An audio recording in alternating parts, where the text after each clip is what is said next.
இந்த படத்தை பார்க்கும்போது தான் தெரிஞ்சது என்னை வினோத் செருப்பு கழட்டி அடிச்சிருக்காங்க.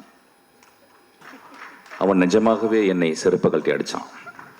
சூரிய ஒரு இடத்துல மூத்திரம் அடிச்சிருக்கான், நடிக்கவே முடியுது. இந்த மாதிரி வாழ்ந்திருக்கான். அதுக்கு வினோத் அந்த கேமராவை பக்கத்தில் எட்டு போகிறான். அப்படியே அவன் மூத்திரம் அடிக்கிறதுக்கு போய் பக்கத்தில் போயிட்டு நான் பயந்துட்டேன், கீழே கீழே கேமரா டில் டவுன் பண்ணிட போகிறான்னு பார்க்க ஆசையும் வருது, டில் டவுன் பண்ணி பார்க்கலாம் அப்படின்னு சொல்லிட்டு. ஆனால் அப்படியே மேலே வச்சு அதுக்கப்புறம் சூரிய திரும்பி பார்க்குறான். மனிதர்களே என்ன பெர்ஃபார்மன்ஸ்! ஒரு பாட்டு வர பாடிட்டா அதுக்கு அடி, ஒரே அடி. சூரிய போட்டு ஒரு மணி நேரம் அடி என்ன அடிக்கிறான் போட்டவள. அந்த அனா பென் ஒருத்தர் நடிச்சிருக்கா, தெரியல தமிழில் இருக்க பெண்ணுங்கள்லாம் இப்போல்லாம் நடிக்கவே வரதில்லை நல்ல படங்களுக்கு. சார் எனக்கு 2 பாட்டு இருக்கா, 3 டான்ஸ் இருக்கா, தௌபா தௌபா தௌபான்னு அப்படின்னு ஏதாவது டான்ஸ் ஸ்டெப்பு ஹூக் ஸ்டெப்பு வைக்கிறதுக்கு இருக்கான்னு பார்ப்பாங்க. பாலசக்தியில் சொன்னா இந்த மாதிரி படமே பார்த்தது இல்லைன்னு. இந்த மாதிரி படத்தை பார்க்கவே போறது இல்லையா?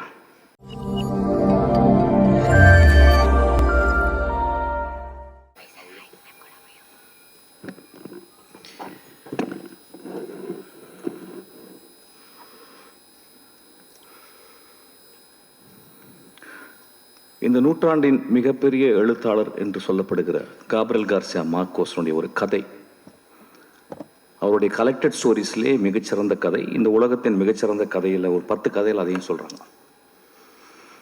அதுக்கு பேர் ஆங்கிலத்தில் டியூஸ்டே சீஸ்டா, அதாவது ஒரு செவ்வாய்க்கிழமையினுடைய மதிய தூக்கம் அப்படின்ற ஒரு கதை. ஒரு தாயும் அவருடைய குட்டி குழந்தை, ஒரு 6 வயசு 7 வயசு குழந்தை ஒரு ஊருக்கு போகிறாங்க. அந்த ஊரில் போயிட்டு ஒரு சர்ச்சில்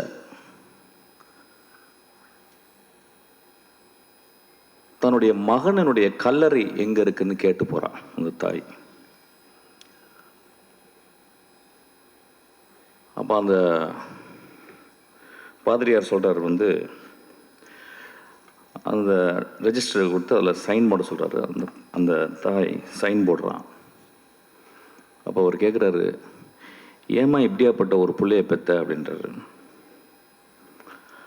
அப்போ ஒரு சின்ன ஃப்ளாஷாக காப்ரியல் கார்சியா எழுதுறார். அந்த மனிதன் அந்த மகன் அந்த ஊருக்கு வந்திருக்கான். ஒரு நாள் இரவு ஒரு கதவை உடைக்கிறான். அந்த வீட்டுக்குள்ள ஒரு பெண் தனியா இருக்கிறா. அவளுக்கு தெரிஞ்சிருச்சு யாரோ ஒரு திருடன் வந்து கதவை உடைக்கிறான்னு. நல்ல மழை வேற. அந்த பெண் ஒரு துப்பாக்கி எடுக்கிறான். அந்த துப்பாக்கி எப்படின்னா ஒரு 100 வருடங்கள், ஒரு 50 வருடங்கள் யூஸ் பண்ணாத ஒரு துப்பாக்கி. யாரோ தாத்தாவோ யாரோ உள்ள வச்சிருக்காங்க, அது மட்டும் தெரியுது. சின்ன வயசுலேருந்து பார்த்துருக்கேன். அந்த துப்பாக்கி தொட்டதே கிடையாது. துப்பாக்கி கண்டா பயங்கர பயம். வேறு வழி இல்லாமல் உள்ளே வந்தவன் ஒரு வேளை கொன்னுறான், திருடிட்டு ஒரு வேளை கொன்னுட்டானா என்ன பண்ணுறது அப்படின்னு ஒரு பயத்தில், அவன் யாருன்னு தெரியல, அவன் துப்பாக்கி எடுத்துகிட்டு போய் அந்த கதவுக்கு நேராக நிற்கிறான். கை உதறது. சார் யாரும் பேசாதீங்க சார் ப்ளீஸ். கை உதறது. அந்த கதவை உடைச்சிட்டு வந்தால் எவ்வளோ உயரத்தில் வருவான் எவ்வளோ அப்படின்ற மாதிரி அவன் வயிற்றை நோக்கி அந்த துப்பாக்கியை அப்படியே காட்டிக்கிட்டே இருக்கான். கை உதறது. அப்போ காப்ரியல் கார்சியா எழுதுறாரு, அந்த கை உதறலுக்கு காரணம் பயம், 28 வருடங்கள் தனிமை அப்படின்னு எழுதுறாரு.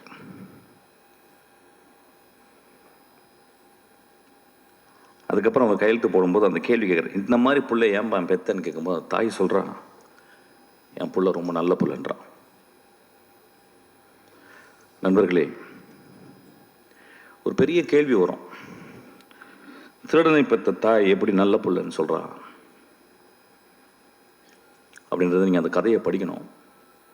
ஒருவேளை தாய்க்கு எல்லா குழந்தைகளும் நல்ல குழந்தைகள் தான் நினைக்கிறேன். இந்த சமூகம் நிறைய குழந்தைகளை நிறைய தாய்கள் பெற்கிறாங்க. எல்லா தாய்களுக்கும் தன் மகன் அல்லது அந்த ஆண் நல்லவனாகவே இருக்கிறான். கை உதறலுக்கு காரணம் தன்னை கொலை செய்துவிட போகிறான் ஒருவன் அப்படின்ற பயம். அதுக்கப்புறம் 28 வருட தனிமை அப்படின்றார். அது ஏன் அந்த இடத்துல எழுதுனான்னு தெரியல. அந்த மாதிரி ஒரு தனிமையான பெண் தான் இந்த கொட்டுக்காளி. ஆக்சுவலாக கீழே வந்து ஒரு சப்டைட்டில் போட்டிருக்காங்க, ரொம்ப எனக்கு உடன்பாடே இல்லை. an adamant girlனு. instead of that they would have put an adamant society அப்படின்னு போட்டிருக்குன்னு நினைக்கிறேன்.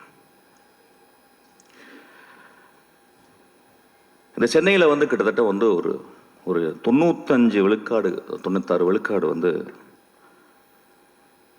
இங்கே இருக்கவங்க எல்லாருமே கிராமத்துலேருந்து வந்தவங்க, என்ன உள்பட. இங்கே வந்து முதல்ல மனப்பாடம் பண்ணுறது பஸ் நம்பர்களை, இப்போ யாரும் மனப்பாடம் பண்ணுறதில்ல.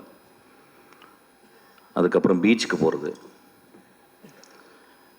அதுக்கப்புறம் இந்த நகரத்தினுடைய உடைகள், அது பர்டிகுலராக ஜீன்ஸு, ஷூ போடுறதுக்கு வந்து கால் பழகணும், ஏன்னா கால் விரல்கள் விரிச்சுக்கிட்டு இருக்கும். இதெல்லாம் சேர்ந்து ஒரு 10 வருடத்தில் நாம் வாழ்ந்த பிறந்த வளர்ந்த இடத்தை விட்டு நடமாடிக்கொண்டிருக்கும் இந்த நகரத்தில் நாம் ஒரு நகரவாசிகளாகவே வாழ்ந்து கொண்டிருக்கிறோம். இங்கே வந்து வேற ஜாதிகள் மறக்கப்படுகிறது, மதங்கள் மறக்கப்படுகிறது, நம்மளுடைய குற்றங்கள் மறக்கப்படுகிறது, நம்ம நல்லதெல்லாம் மறக்கப்படுகிறது. இங்கே பக்கத்தில் இருக்கவன் வந்து ஒரு நெய்பர் தான், ஒரு அண்டை வீட்டுக்காரன் தான். இங்கே யார் தாய் தந்தையா யாருமே பழகிறது கிடையாது. ஒரு கிராமம் அழிக்கப்படுகிறது. ஏதோ ஒருவன் அந்த கிராமத்திலிருந்து வெளியே வராமையே இருந்து கொண்டு இந்த கிராமத்தின் மூலம் இந்த உலகத்தை பார்க்கும் ஒரு தகுதி படைத்தவனாக, ஒரு மகா கலைஞனாக இருக்கிறான். ஏன்னா அவனுக்குள்ள எப்பயுமே அவனும் ஜீன்ஸ் போட்டு அவனும் ஷூ போட்டாலும் அவன் வந்து என் கிராமத்தில் இருக்க வேல்யூஸ் தான் இந்த உலகம். காப்ரியல் கார்சியா மார்க்கோஸ் சொன்ன அந்த கிராமம்தான் என்னுடைய கிராமமும் இந்த கொட்டுக்காளி வளர்ந்த கிராமமும் நம்புகிறான். அந்த கிராமத்தை விட்டு அவன் கடைசி வரைக்கும் வெளியே வரதே இல்லை. ஏன்னா அவனுக்கு அது ஒரு பெரிய முழுமையாக தெரியுது. அப்படி முழுமையாக தெரிந்த தமிழ் ஆளுமையில் பாரத ராஜாக்கு அப்புறம் நான் வினோத்தை சொல்வேன்.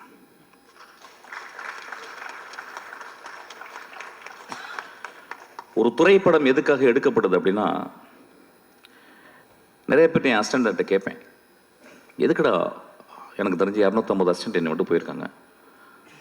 ஒரு வருஷத்துக்கு கிட்டத்தட்ட ஒரு 3000 அசிஸ்டன்ட் டைரக்டருக்காக வர்றவங்களை நான் சந்திக்கிறேன். கொஞ்சம் கூட சோம்பேறித்தனம் படாமல் அவங்கள்ட்ட நான் வந்து கேட்குறேன், எதுக்குப்பா நீ சினிமாவுக்கு வர்ற அப்படின்னு. அது இன்வேரியபிளாக என்ன ஆன்சர் இருக்கும் அப்படின்னா, சார் நான் சாதிக்கணும் சார், ஏதாவது ஒன்று பண்ணணும் சார் நான் அப்படின்னு தான் சொல்லுவான். அந்த கிட்டத்தட்ட எல்லா வெர்ஷன்ஸும் ஒரே மாதிரி இருக்கும். இல்லை சார் என்கிட்ட ஒரு கதை இருக்குது சார், நான் ஒன்று பண்ணணும் சார். இப்படி தான் இருக்கும். அப்படி தான் நானும் வந்தோம், லிங்குசாமி வந்திருப்பார், சங்கர் சார் இப்படி தான் வந்திருப்பார், எல்லாருமே மணிரத்னம் எல்லாருமே இப்படி தான் வந்திருக்கும். இங்கே வினோத் ஒருவேளை என்கிட்ட அசிஸ்டண்டாக வந்தால், ஏன்டா வினோத் என்கிட்ட வந்த அப்படின்னு கேட்டால் அவன் இந்த ஆன்சர் சொல்லியிருக்க மாட்டான். சார் இந்த உலகத்தை என் கதை மூலியமா மாற்றணும் சார் அப்படின்னு வந்திருப்பான்னு நினைக்கிறேன். இந்த கதை மூலம் தமிழ்நாடையே மாற்றிருக்கான். எப்பயுமே சொல்லுவாங்க, நான் ரொம்ப பொங்கி பேசுவார், ரொம்ப எக்ஸாஜரேட் பண்ணி பேசுவார், ட்ராமாட்டிக்காக தான் பேசுவார் அப்படின்னா. நான் எப்பொழுதுமே அது ஒரு சத்தியமாக எடுத்துக்கிறேன். ஒரு மேடையில் வந்து பேசும்போது அடுத்த வார்த்தை என்னன்னு எனக்கு தெரிஞ்சிட்டா நான் வந்து இந்த சமூகத்தை நான் நெருப்பு ஊற்றி கொளுத்துறேன்னு அர்த்தம்.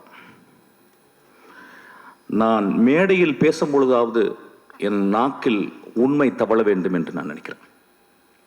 ஏன்னா வீட்டில் நிறைய பொய் பேசுகிறோம், மேடையை விட்டு கீழே இருக்கிற நண்பர்கள்ட்ட நிறைய பொய் பேசுகிறோம், ப்ரொடியூசர்கிட்ட நிறைய பொய் பேசுகிறோம், நடிகர்கள்ட்ட நிறைய பொய் பேசுகிறோம். இந்த மேடையில் உண்மை பேச மட்டுமே நான் வந்திருக்கிறேன். அவ்வளவு தைரியத்தையும் நெஞ்சுரத்தையும் என்னுடைய ரத்தத்தை கொதிப்பு நிலையும் கொண்டு வந்தது இந்த படம்.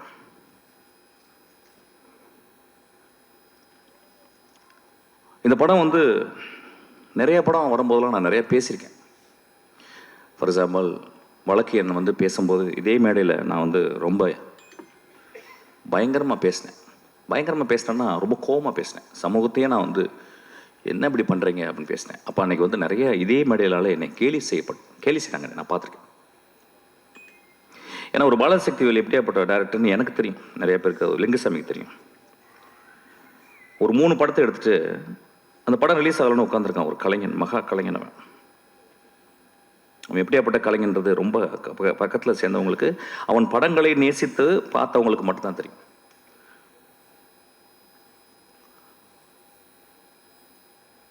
இந்த படத்தில்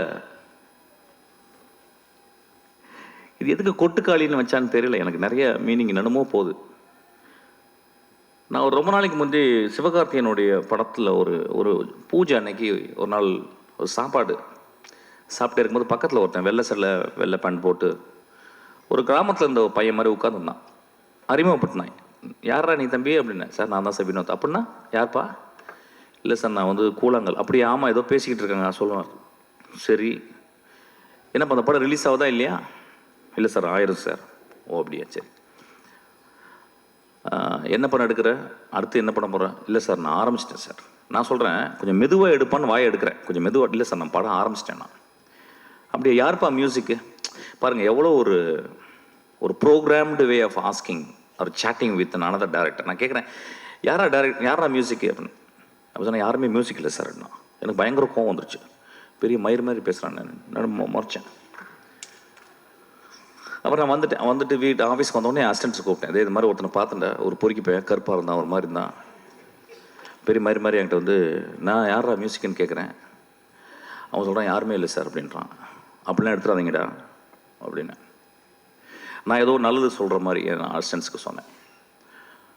இந்த படத்தை பார்க்கும்போது தான் தெரிஞ்சுது என்னை வினோத் செருப்பு கழட்டி அடிச்சிருக்காங்க. நல்ல டைட்டில் கிடச்சிருச்சு ஆக்சுவலி இன்னைக்கு. அவன் நிஜமாகவே என்னை செருப்பு கழட்டி அடித்தான். நான் எல்லாரையும் செருப்பு கழட்டி அடித்தான்னா என்னை வெளியே போய் பயங்கரமாக திட்ட ஆரம்பிச்சாங்க டேரக்டர்ஸ்லாம். அது எப்படி பேசலாம், நாமளும் படம் தானே எடுத்துருக்கணும், அதனால் நான் மட்டும் இதை எடுத்துக்கிறேன். என்னை மட்டும் வினோத் செருப்பை கழட்டி அடித்தான். இந்த விழாவுக்கு வரும்போது நான் காலையில் மனசு பேசினேன். ஏன்னா இப்போ நான் 2 படம் பார்த்துட்டேன். ஒன்று மாரியுடைய வாழை பார்த்துட்டேன்.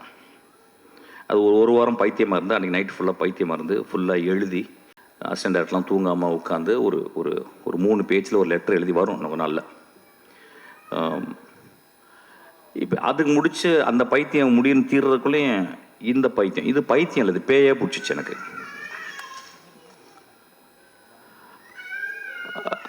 அப்போ வந்து இந்த படத்தில் வந்து அவன் ஏன் மியூசிக் டைரக்ஷன் பண்ணலை அப்படிங்கும்போது அதுக்கு ஒரு பெரிய அது வந்து ஒரு குருட்டாம்போக்கில் எடுக்கப்பட்ட ஒரு முடிவல்ல. The decision came out of his vision of cinema. அவன் எப்படி சினிமாவை ட்ரூத்ஃபுல்லாக பார்க்குறான் அப்படின்றதுக்கு ஒரு காரணம். ஏதோ ஒரு வகையில் நம்ம என்ன பண்ணுறோம், ஒரு மியூசிக் மூலியமாக நம்ம சட்டையை அயன் பண்ணிடுறோம், நம்ம திரைப்படங்களை நம்ம அயன் பண்ணிடுறோம். அவன் என் சட்டை என் திரைப்படம் சுருக்கமாகவே இருக்கணும் அப்படின்றான். என் பாட்டியினுடைய அந்த இடுப்பை சுற்றி இப்படி உள்ள சொருவா பார்த்தீங்களா, அது வெளியே எடுத்தால் எவ்வளோ சுருக்கம் இருக்கும் அந்த முந்தானையில், அந்த அளவுக்கு சுருக்கத்தை அவன் பார்க்குறான். அவ்வளோ ட்ரூத்தை பார்க்குறான். இந்த படத்தை பற்றி நான் வந்து ஒரு 4 நாள் கண்டினியூஸாக என்னால் பேச முடியும். ஏன்னா படத்தை பார்த்துட்டு வெளியே வந்தோடனே நைட்டு நான் என்ன பண்ணுறதுன்னு எனக்கு தெரியல. வழக்கம் போல் சொன்ன மாதிரி நல்லா இருக்குப்பா, சூப்பர்ப்பா, நல்ல ட்ரை பண்ணியிருக்கேன். இப்போ நிறைய பேர் சினிமா பாட்டு வந்தோன்னா உஷாராக பேசுகிறது எப்படின்னு கேட்டால் வித்தியாசமாக முயற்சி செஞ்சுருக்கேன்னு. அது கெட்ட வார்த்தை சொல்லி தான் சொல்லணும், பட் அப்படி சொல்ல முடியாது, போர் அடிக்குது எனக்கு ஆக்சுவலாக. அந்த மாதிரி எதாவது பேசிட்டு போயிடுறது, இல்லைன்னா நல்ல ஃப்யூச்சர் இருக்குப்பா அப்படின்றது, அப்புறம் ரொம்ப மோசமாக ஒரு தடவை பார்க்கலாம் அப்படின்றது. நண்பர்களே, இங்கே வரும்போது யோசிச்சேன் நான் என்ன பேசணும், இந்த படத்தை நான் வந்து எப்படி மக்கள்கிட்ட கொண்டு போய் சேர்க்கணும். ஏன்னா என் லைஃப்பில் இது ஒரு பெரிய பொறுப்பாக நான் பார்க்குறேன். என் மகள் பிறக்கும்போது என் மனைவியின் கையில் என் மகளை பார்த்துட்டு நான் எவ்வளோ சந்தோஷப்பட்டனோ அதே மாதிரி இந்த படத்தை பார்த்த சந்தோஷப்பட்டேன்.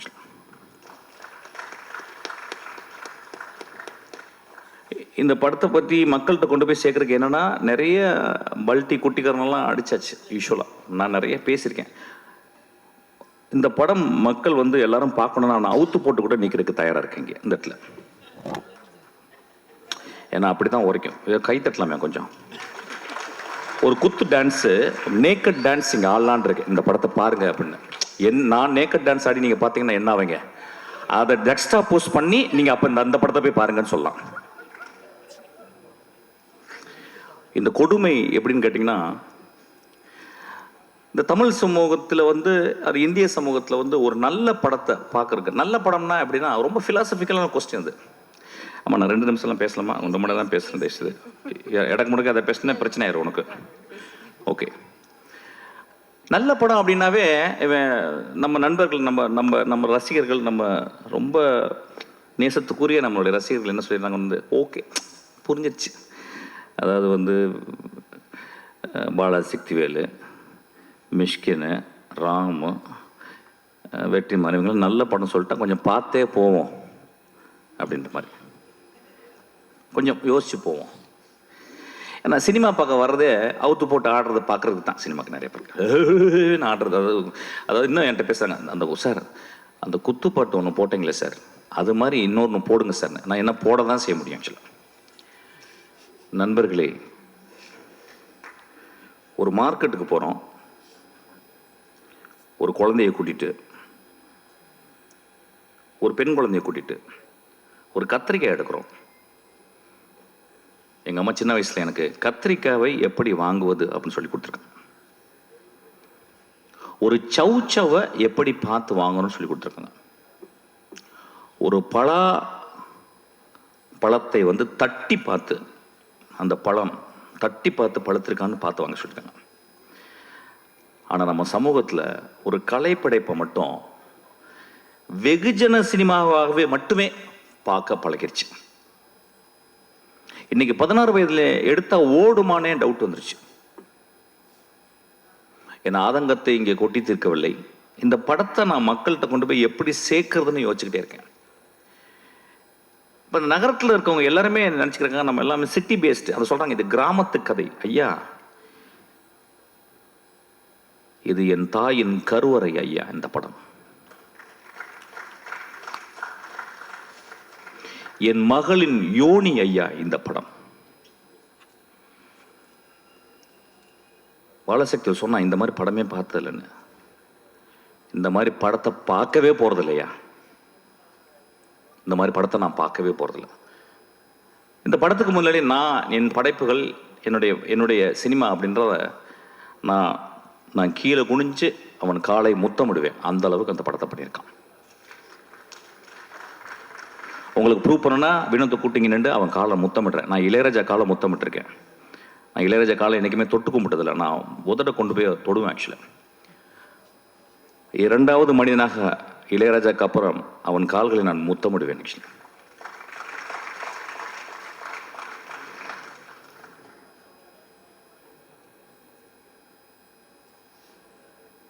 ஒரு படத்தை பார்க்கும்போது அடுத்த சீன் என்ன, அடுத்த சீன் என்ன, அடுத்த சீன் என்ன, அடுத்த சீன் என்னன்னு சொல்லிட்டு நாங்கள்லாம் எழுதும்போது ரொம்ப கேர்ஃபுல்லாக. நான் இப்போ கூட வரும்போது என் தம்பிகிட்ட பேசிக்கினேன்.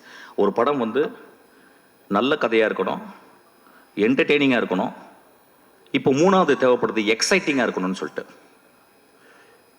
இந்த 3மே இந்த படத்தில் இருக்கு.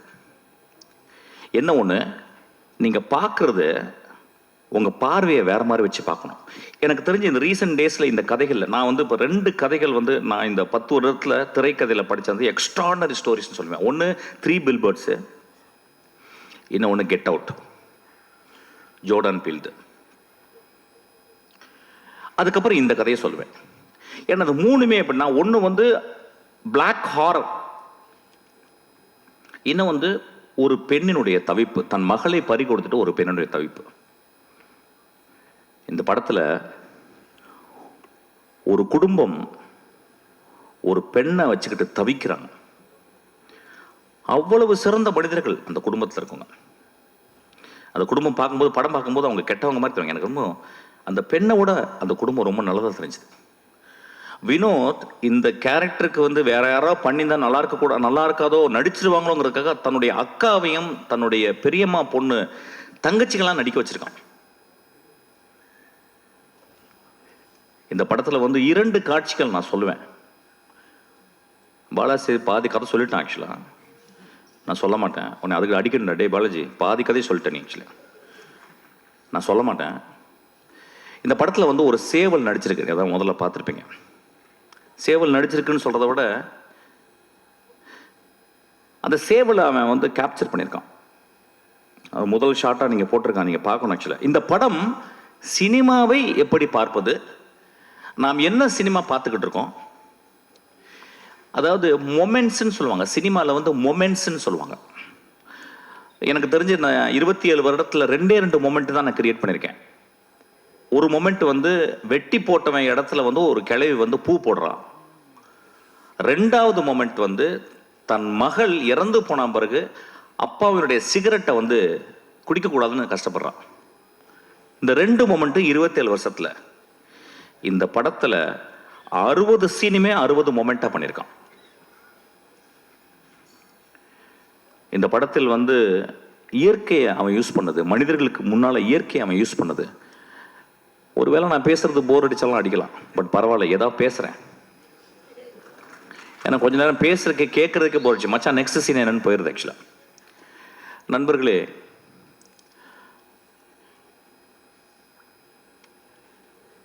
ஒரு நல்ல கதை,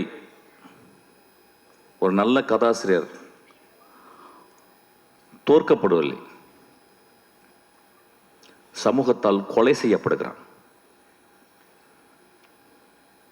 ஒரு நல்ல கதையும் ஒரு நல்ல கதாசிரியரும் அவ்வளவு பேரன்போட ஒரு சமூகத்துக்கு இந்த கதையை எழுதுனா பீச்சில் ஒரு பங்களா,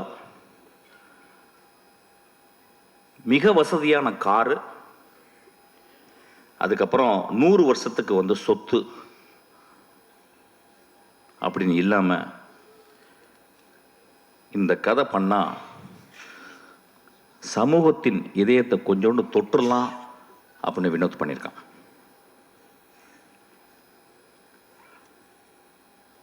இந்த படத்தை வந்து பத்திரிக்கைக்காரங்க எல்லா படங்களுடைய திறப்பு வாசல்களை திறந்து வைக்கிறது பத்திரிக்கையாளர் தான். வந்து படம் வந்து பார்ப்பாங்க. பார்த்துட்டு எனக்கு தெரிஞ்சு எல்லா நல்ல படங்களையும் அவங்க வந்து ஆறத்தழுவி முத்தம் கொடுத்துருக்காங்க. இந்த படத்துக்காக வினோத்துக்கு இந்த பத்திரிகையாளர்கள் கோயில் கட்டணும்னு நான் கேட்குறேன். இந்த சமூகம் ஒருவேளை அவன் கொலை செய்து விடலாம். அந்த கொலையிலிருந்து தப்பிக்க வச்சது சிவகார்த்திகேயன். சிவகார்த்திகேயன் ஒரு லீடிங் ஆக்டர், கடுமையான உழைப்பாளி. சிவகார்த்திகேயனால் இந்த படத்தில் நடிக்க முடியாது. ஏன்னா ஒரு மிகப்பெரிய ரசிகர்கள் கூட்டம் வந்துருச்சு. ரசிகர்களை சந்தோஷப்படுத்துவது ஒரு பெரிய கடமையாச்சு. ஆனால் அந்த குழந்தை, அந்த பையன், நான் மிகச்சிறந்த படைப்பு பண்ணணும்னு ஆசைப்பட்டு கூழாங்கல்ல பார்த்தவொடனே, தம்பி இந்த படத்தை நான் தான் பண்ணுவேன்னு சொல்லியிருக்கான். அதுக்காக அந்த தம்பிக்கு ஒரு கோயில் கட்டணும். சிவகார்த்திகேயனுக்கு ஒரு குழந்தை பிறந்திருக்கு. சிவகார்த்திகேயனுக்கு இன்னொரு குழந்தையும் பிறந்திருக்கு.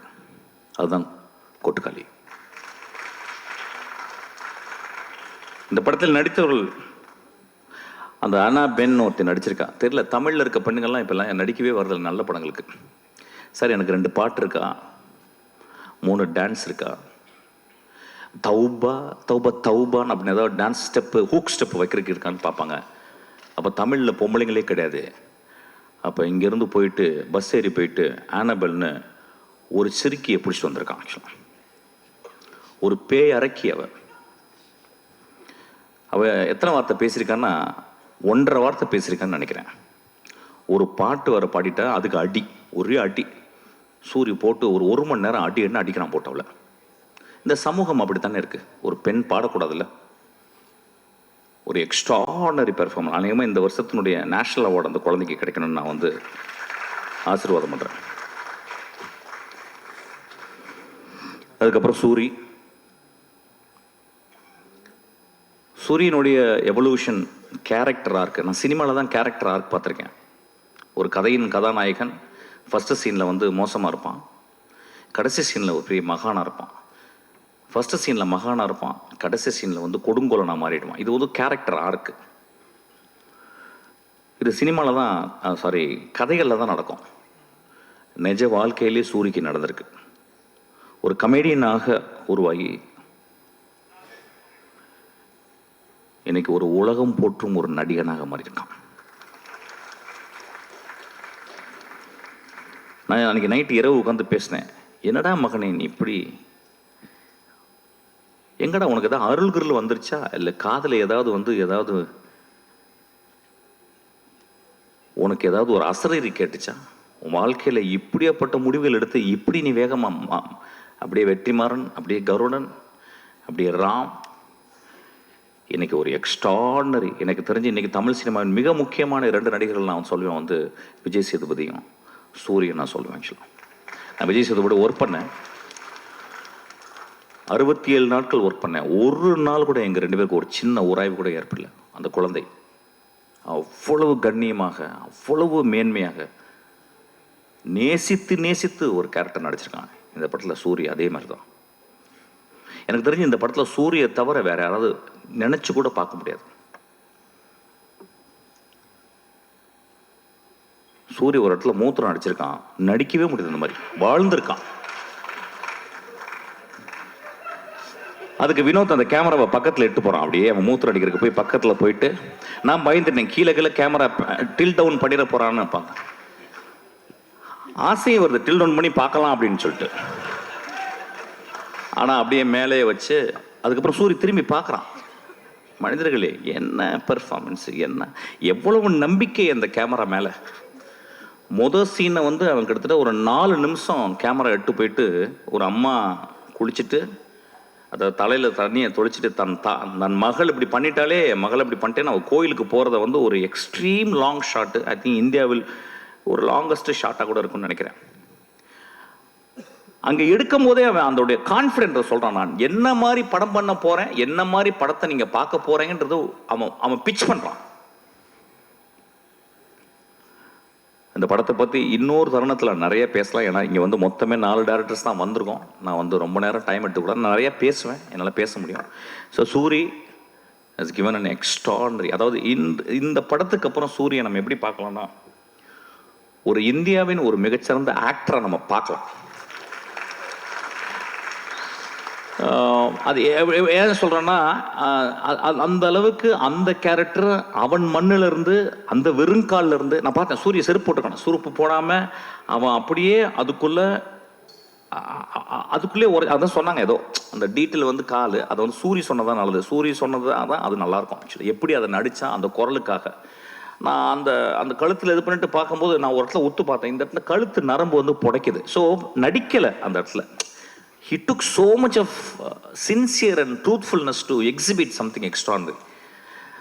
கேள்விப்பட்டேன் வந்து கூழாங்கல் பார்த்த உடனே சூரி விரட்டி போயிருக்கான். ராம் என்கிட்ட சொன்னான். ஆனால் கிட்டத்தட்ட டெய்லி 2 தடவை ஃபோன் பண்ணி, ராமண்ணா கொஞ்சம் வினோட்ட சொல்லுங்கள், அடுத்த படம் எந்த படமாக இருந்தாலும் அதில் ஒரு சின்ன கேரக்டராக நடிக்கிறேன்னு. அதுக்காக சூரிக்கு நம்மலாம் கிளாப் பண்ணுவோம். அதாவது ஒரு கலைஞன் இன்னொரு கலைஞனை தேடி ஒரு சீனாவும் நான் நடிக்கணும்னு சொன்னான் பாருங்க. அவன் ஒரு பெரிய மேதை தான். அவன் பெரிய மேதை தான் அவன். நண்பர்களே, இந்த படத்தை பற்றி நான் நிறைய சொல்ல முடியும். ஆனால் I am not very sure how far I can talk. ஒரு மிகப்பெரிய அனுபவம். இந்த படம் வந்து ஒவ்வொரு குடும்பமும் போய் பாருங்க. அதாவது மோசமான படங்களை சில படங்களை நம்ம பார்க்குறோம். மோசமான காட்சிகளை நம்ம குழந்தைகளுக்கு கொண்டு போய் காட்டுறோம். மோசமான படங்களை இந்த இளைஞர்கள் போய் பார்க்குறாங்க. அதெல்லாம் பார்க்கலாம், தப்பு கிடையாது. அது வந்து ஒரு ஆர்ட், வந்து போர்னோகிராஃபியும் ஒரு ஆர்ட் தான். அது யாரால எடுக்கப்படுறதுன்ற பொறுத்து. ஆனால் இந்த படம் இந்த தமிழ் சமுதாயத்தை, எனக்கு தெரிஞ்சு இதை விட ஒரு பொலிட்டிக்கலான படம் தமிழில் வந்திருக்கான்னு எனக்கு தெரியல. இதை விட ஒரு பொலிட்டிக்கலான படம். அந்த ஏரியா நான் பேச வேணான்னு யோசிக்கிறேன். ஏன்னா இங்கே பொலிட்டிக்கல் படம்ன்றது வந்து வேறு வேறு கருத்துக்களோடு உலாவுது. ஆனால் ரொம்ப அமைதியாக ஒரு பொலிட்டிக்கல் படத்தை, மோஸ்ட் பவர்ஃபுல் பொலிட்டிக்கல் ஃபிலிமை வினோத் அசால்ட்டாக எடுத்திருக்கான். நண்பர்களே, நான் மீண்டும் கேட்குறேன், இந்த படத்தை நீங்கள் எல்லாரும் பார்க்கணும்.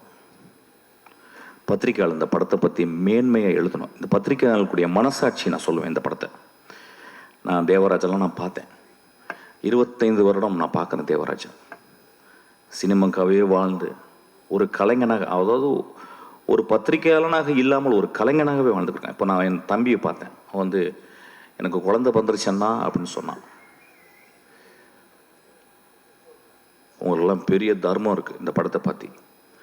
இந்த படத்தை பற்றி நான் என்ன சொல்கிறேன், நான் சேலஞ்ச் பண்ணுறேன். இந்த படத்தை பற்றி ஏதாவது ஒரு நெகட்டிவ் பேசுங்க. இந்த படத்தை கொண்டு போய் சேர்க்க வேண்டியது உங்கள் கடமை. ஐயா, இது வந்து உங்கள் தாய் மடி ஐயா. இந்த மடியை நீங்கள் தான் பத்திரமா பார்த்துக்கணும். நான் ரசிகர்கள், சினிமாவை நேசிக்கும் ரசிகர்கள், ஒவ்வொரு தடவையும் சினிமா ரசிகர்களால், அந்த தாயுள்ளம் கொண்ட ரசிகர்களால் கண்டுபிடிக்கப்பட்ட மகா ஆளுமைகள் தான் பாரதராஜா, மணிரத்னம், பாக்யராஜ், பாலச்சந்தர், பாலா, வெற்றிமாறன், ராம், பாலாஜி சக்திவேல். இவங்கெல்லாம் மகா உன்னதமான படைப்புகளை கொடுத்து மக்களுடைய அங்கீகாரம் பட்டு நீங்கள் தொட்டில் போட்டு தாளாட்டி இன்னைக்கு இவ்வளோ பெரிய ஆளாக இருக்கிறாங்க. அந்த மாதிரி தங்கத்தில் ஒரு தொட்டில் கட்ட வேண்டிய என் குழந்தை வினோத். கடைசி விவசாயி பார்த்துட்டு வந்து நான் அவ்வளவு கஷ்டப்பட்டேன். தியேட்டரில் 4 பேர் தான் இருந்தாங்க. ஒரு மகா உன்னதமான படைப்பு அது. அதுக்கு கேட்டால் என்ன சொல்கிறாங்க, ஏன் சார் ஃபாஸ்ட்டாக இல்லைன்றாங்க. ஐயா, ஏன் ஒரே நாளில் குழந்தை பிறக்கக்கூடாது? ஏன் இயற்கை 10 மாதம் ஒரு தாயை சுமக்க வச்சுச்சு? ஏன் என்னுடைய பாட்டி மெதுவாக நடந்து போகிறாள்? என் தந்தை இப்போ போன வாரம் இறந்து போனார். கை அப்படியே அவர் அந்த பாடியை குளிப்பாட்டும் போது நான் பார்த்தேன். அப்படி கையெல்லாம் சூம்பி போயிருந்துச்சு. அப்படியே அந்த குளிக்கல வைக்கும்போது நான் அப்படியே பார்த்துக்கிட்டே இருந்தேன். அந்த மண்ணை அள்ளி போடும்போது அந்த வாய்க்குள்ளே தான் போச்சு. என்னை முத்தம் கொடுத்த, என்னை பார்த்து எப்பொழுதும் புன்னகை புரிந்த அந்த வாய்க்குள்ள அந்த மண்ணு போனதை நான் பார்த்தேன். நான் பார்த்த உலகத்தில் என் வாழ்நாளும் மிக முக்கியமான ஷாட்டாக அதை நான் பார்க்குறேன். நான் சொல்கிறது கொஞ்சம் கூட வெக்கப்படல. அந்த மாதிரி ஒரு 600 ஷாட்டு, 600 ஷாட்டில் மொத்தமே 150 ஷாட் இருக்கும். உண்மையும் தெய்வத்தன்மையும் தாய்மையும் கொண்ட படம் தான் அந்த படம். தயவு செய்து கைவிட்டுறாதீங்க. சும்மாவது போய் பாருங்க. ஒரு சிகரெட் வந்து, ஒரு சிகரெட் பாக்கெட் எவ்வளோப்பா? சிகரெட் பாக்கெட் இன்னைக்கு கிங்ஸு தெரியாது, நீ அடிக்க மாட்டியா? நீ மனுஷனே கிடையாது. யார் எவ்வளோவா? எவ்வளோ ஒரு சிகரெட் பாக்கெட்டு? 200 ருபீஸுங்க ஒரு சிகரெட் பாக்கெட்டு. ஒரு சிகரெட் பாக்கெட்டில் 20 சிகரெட் இருக்கா? 10 இருக்கு. 10 நாள் போச்சுன்னு அர்த்தம் உங்களுக்கு. 10 சிகரெட் கொடுத்தா 10 நாள் போச்சு. நான் சிகரெட் நிப்பாட்டினேன். இப்போ 10 நாள் ஜாஸ்தி ஆயிடுச்சு. இப்போ ஒரு குவார்ட்டரு வந்து அது 150 ரூபாலேருந்து 200 ரூபா. அது 1 வருஷம் போச்சு. இதுக்கெல்லாம் செலவு பண்ணுறோம்ல. சாமிக்கு போய் நம்ம அவ்வளோ செலவு பண்ணுறோம், அவ்வளோ உண்டியல் காசு போடுறோம், அவ்வளோ டொனேஷன் கொடுக்குறோம்ல. வினோத் தான் என் சாமி. அவன் எடுத்தது தான் வந்து கடவுள். தயவு செய்து போய் பாருங்க.